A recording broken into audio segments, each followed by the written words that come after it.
The agenda for this lecture is to discuss about Myhill Nerode relations, which are equivalence relations on the set of all strings of an alphabet set. So I assume that you know the basics of equivalence relation and you know what are equivalence clauses induced by an equivalence relation. If you don't know about this, please watch the previous lecture L21 before you proceed with this lecture. So today we are going to discuss about Myhill Nerode relations, which are binary relations on an alphabet set, on the strings of an alphabet set, and which is an equivalence relation with some more properties. And we shall prove that every regular language can be represented by a Myhill Nerode relation. That is, the existence of a Myhill Nerode relation is a necessary condition for any regular language. This is what we are going to prove today. So we are going to learn about Myhill Nerode relations. We can try to understand what are Myhill Nerode relations by using an example DFA and looking at the corresponding Myhill Nerode relation, or the Myhill Nerode relation, which is an equivalence relation induced by a DFA. Consider this DFA over the alphabet set AB. There are 4 states: Q0, Q1, Q2 and Q3. It's a DFA, you can easily verify. Now look at this relation. It's a binary relation on the set of all strings when the alphabet set is small a, small b, and the relation is induced by the given DFA. And how is this relation defined? For any 2 strings x and y, x is related to y if and only if in the DFA the path for x and y from the start state ends in the same state. That is, from the start state S, for the string input string x, the state to which you are going is same as the state to which you are going from the start state for the input string y. That is, the processing of x and y will end in the same state. If that is the case, x and y are related. We can look at examples. We can see that epsilon and b are 2 strings related. Why? If you look at the path for epsilon from Q0, you cannot move anywhere because you are not reading any input. So you are in Q0 itself. Now see, where will you go for the string small b? So from the start state, for the string b, you are coming back to the state Q0. So for both these strings, you entered your processing in the same state, and so they are related.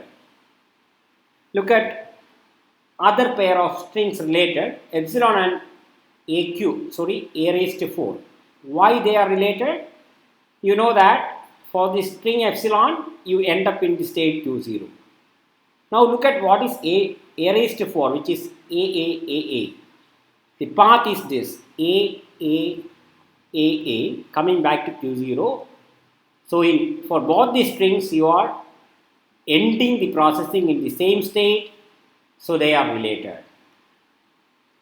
Look at the next example, a and ba. They are related. Why? Look at the path for a first. You are going to q1 from the start state, q1. What about for ba? The path is from this state ba going to the same state. So they two are related.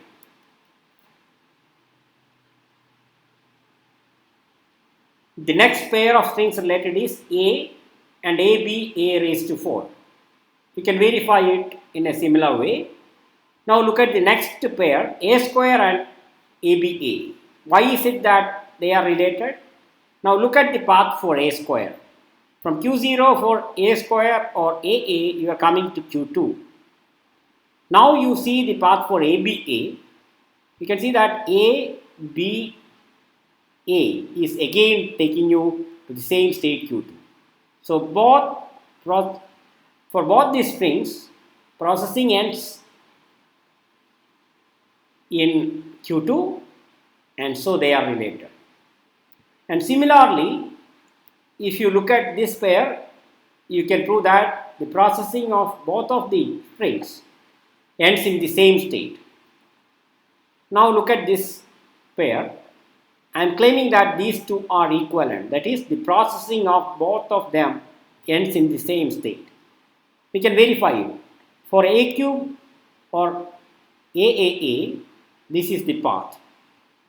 Coming to q3, now look at the path for the other string, which is ab, aba, a, b, a, b, a, again to q3.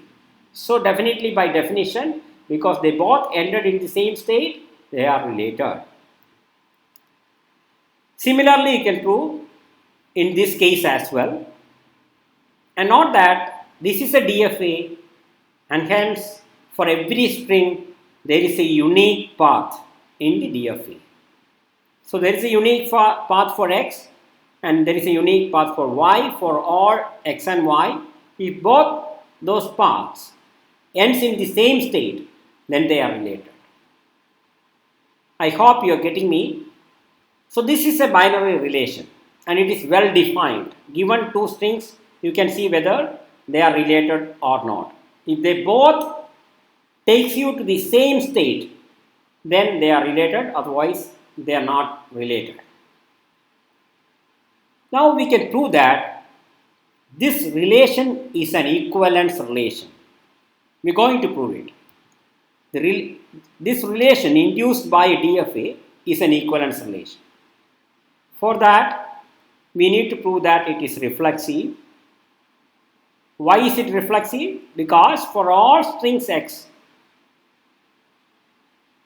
delta cap of s comma x is delta cap of s comma x by definition. So this is true. So you apply it here, so x and x are related. So for every x, x is related to itself and hence it is reflexive. Now we need to prove that it is symmetric. For that, suppose x is related to y. Then why x is related to y?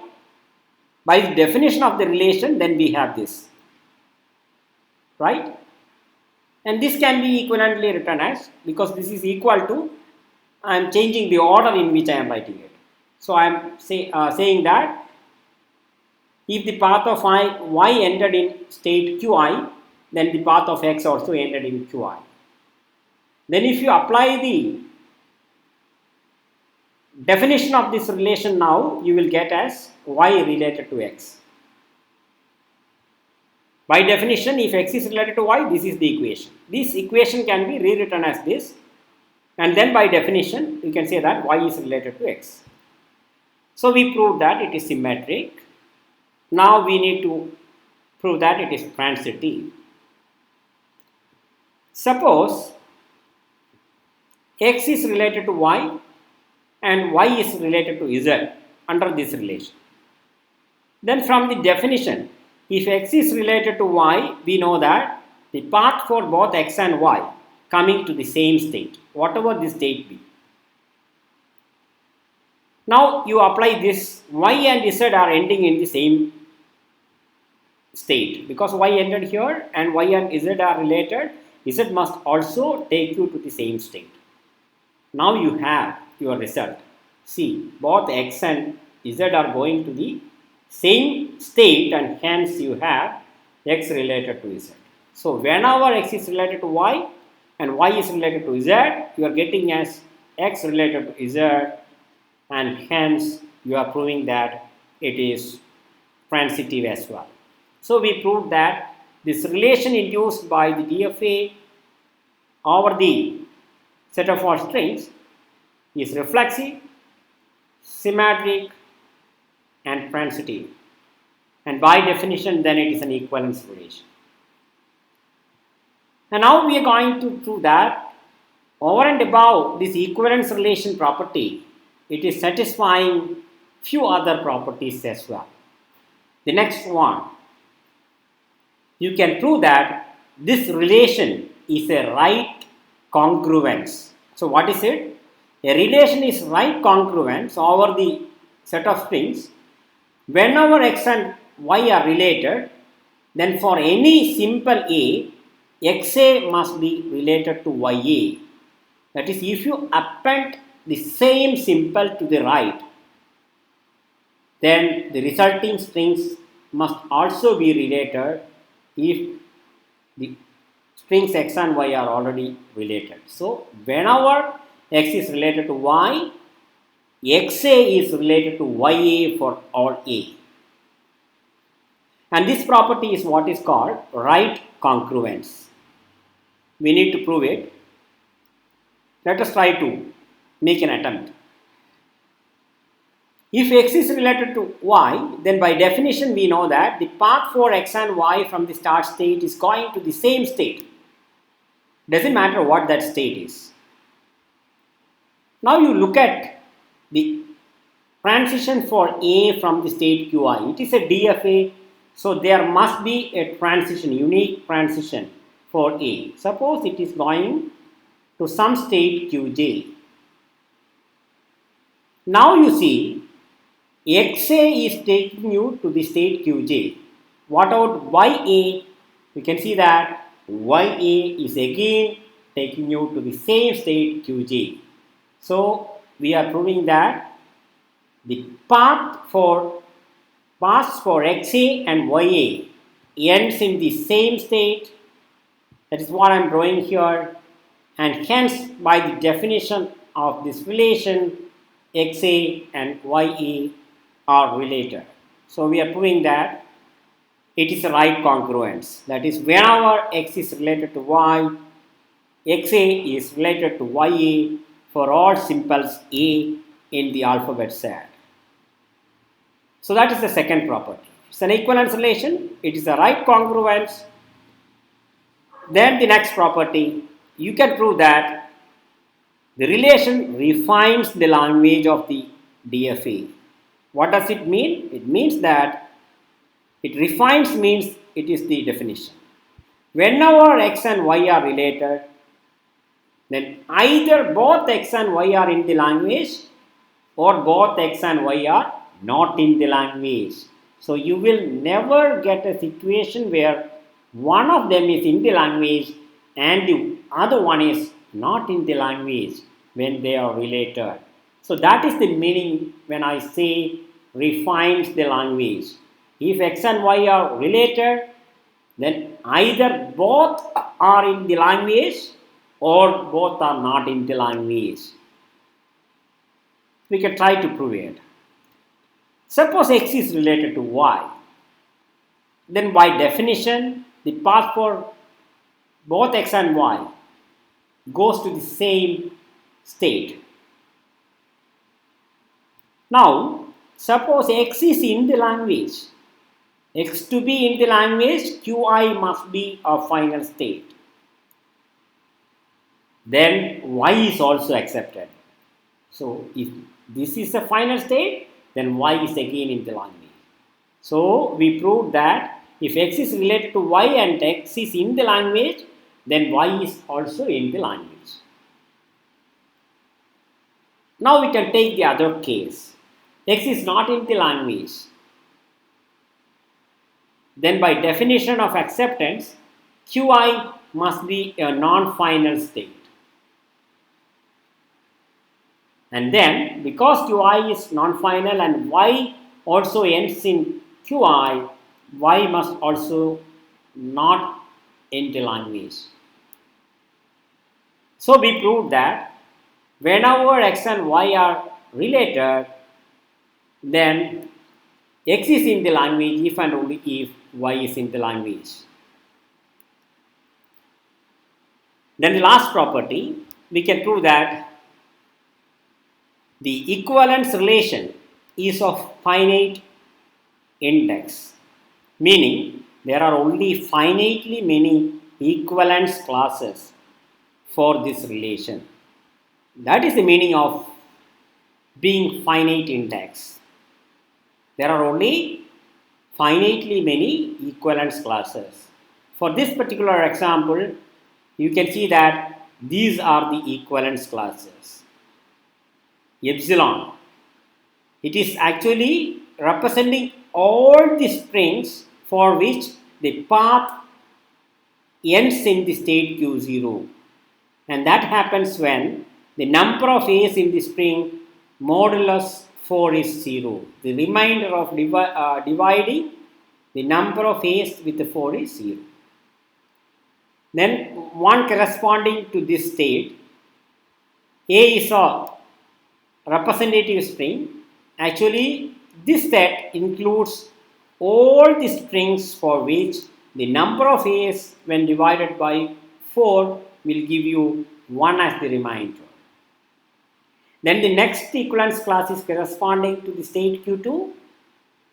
A square is an example string, and this class represents all those strings such that when that number of a's in that string is divided with 4, you will get 2 as the remainder. And the last class is corresponding to q3. A cube is a representative, and this includes the set of all strings such that when you divide the number of a's in the string with 4, you will get 3 as the remainder. So you are observing that there is one equivalence class for every state in the DFA, and for any DFA there are finitely many states and hence finitely many equivalence classes, one for each state. And it is quite intuitive also, because two strings are equivalent under this relation if they both goes to the same state from the start state. Or for that string, for both those strings, you will be going to the same state, and that is why they are related. So naturally you will get one equivalence class for every state corresponding to every state. So we are now convinced about the fact that this relation induced by the DFA is an equivalence relation. It is a right congruence, and it refines the language of the DFA, and it contains only finitely many equivalence classes. It is of finite index. And this kind of a relation satisfying all the 4 properties is called a Myhill Nerode relation. That is, a Myhill Nerode relation, in this case, this relation induced by the DFA is an equivalence relation which is a right congruence of finite index refining the language. This is how you can combine all these properties as a single sentence defining this relation. So it's an equivalence relation which is a right congruence of finite index refining the language. This is an example. We saw that every DFA induces an equivalence relation, which is the right congruence, which refines the language, and which is of finite index containing only finitely many equivalence classes. And this kind of a relation satisfying all these properties is called a Myhill Nerode relation. Now we can define it formally. So it is actually defined over a given language. Let L be a language over an alphabet set sigma. See, it's any language. Then an MN relation, Myhill Nerode relation, is an equivalence relation on the set of all strings. It's an equivalence relation which is a right congruence of finite index refining the language L. So it is a right congruence, it refines the language, and it is having only finitely many index. Okay, later we will prove that then L must be regular. That we will prove in the next class. Example, I am giving you a language. It is a set of all strings over the singleton alphabet set A, and it is in the language if the length of the string divides 3 or 3 divides the length of the string. And now this can be an equivalence relation which is a Myhill Nerode relation, and it is defined as two strings x and y are related if and only if when you divide the length of the string x divided by 3, whatever remainder you are getting, you will get the same remainder when you divide the length of the string y with 3. If the remainders are same when you divide the lengths with 3, then you can say that these two are related. You can verify that it is an equivalence relation, it is a right congruence, it is a finite index, and it refines the language. It is a finite index because these are the various equivalence classes corresponding to the remainders 0, 1 and 2. Now we know that the entire set of strings is divided or partitioned into 3 classes. One is epsilon, another one is A, and another one is A square. So you are partitioning the entire string set into 3 subsets, and this corresponding to the set of all strings such that their string length divided with 3 will give you 0 as remainder. This is the set of all strings such that their lengths when you divide with 3 will give 1 as remainder, and for this you will get 2 as remainder. I hope you are with me, and now I am going to state a relationship between Myhill Nerode relations and regular language. This is the claim that I am going to prove. What is the claim? There exists a Myhill Nerode relation for every regular language L. Over an alphabet set sigma. Need to have a proof. So I am claiming that for every regular language L over an alphabet set sigma, there exists a Myhill Nerode relation. How can we prove it? Suppose L is regular. We need to prove that there exists a Myhill Nerode relation. Then without loss of generality, there exists a deterministic finite state automata A such that the given language is the language of the automaton A. This we know. This is a fair assumption. Now you look at the MN relation that we defined in this lecture. So given that DFA You consider this binary relation on the strings set such that two strings x and y are related if and only if the processing of the strings x and y ended in the same state. So this is the relation that we discussed, and we proved that this relation is an MN relation. It is an equivalence relation. It is a right congruence. It refines language of this DFA, which is L, and it is a finite index. This is what we proved in the first part of this lecture. So we are done, because whenever L is regular, no doubt there is a DFA.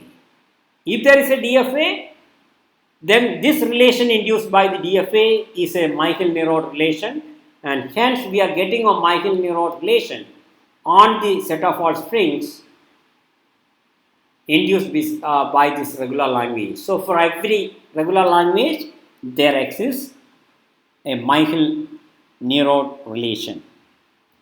And with this, we are coming to the end of this lecture, and I am giving you an exercise problem for you to practice and understand what is the MN relation induced by DFA.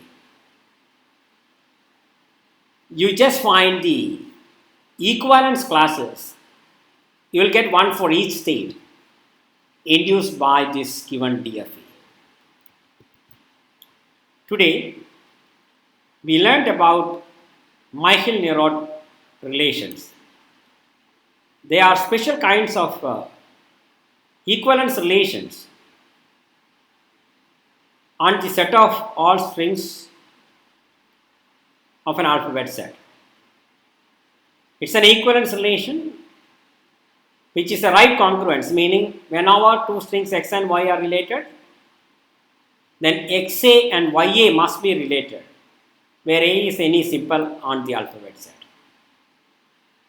And the relation must refine the language, meaning whenever two strings x and y are related, then either both of them are in the language or both of them are not in the language. And finally, this equivalence relation will be having finitely many equivalence classes. So an MN relation is an equivalence relation which is a right congruence of finite index refined in the language. So an MN relation is always defined on a given language. And we also proved that for every regular language there exists an MN relation. And thus we proved that for every regular language, the existence of a Myhill Nerode relation is a necessary condition. So if we can prove that a language is not admitting a Myhill Nerode relation, then you can conclude that the language is not regular. Thank you.